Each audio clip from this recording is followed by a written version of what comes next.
Begins the final 12-month countdown to the 2027 general election. Civil society organizations are sounding an alarm over what they describe as urgent gaps in the country's electoral laws.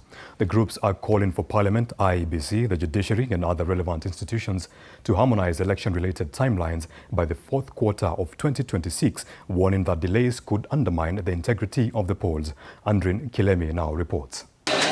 The countdown to the 2027 general election has begun with roughly 52 weeks to the polls.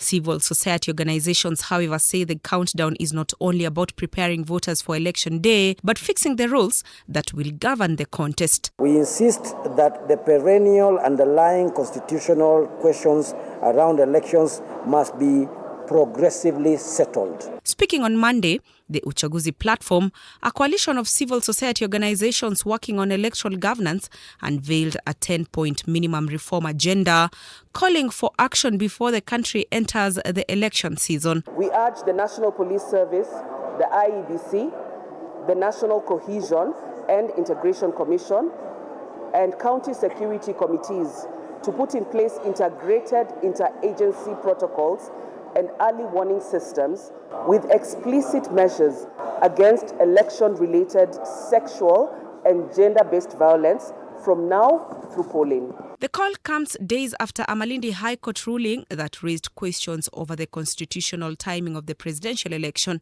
The coalition says the ruling has exposed conflicting electoral timelines and wants Parliament, the IEBC, and the judiciary to harmonize the timelines for nominations, dispute resolution, and results management by the end of 2026. We also urge Parliament, because we think rather than waiting until next year once the elections is over, we feel that Parliament needs to enact pending amendments to the electoral laws by the end of the fourth quarter to harmonize these timelines and close the gap this ruling has exposed. The groups are also demanding an independent audit, continuous cleaning and biometric verification of the voters' register, followed by public inspection before it is gazetted. But with the 2027 election now firmly on the horizon, the question is whether these reforms will be implemented before the political contest begins, or whether some of these same electoral questions will once again be left until the campaign is already underway. Andrin Kilemi, TV 47.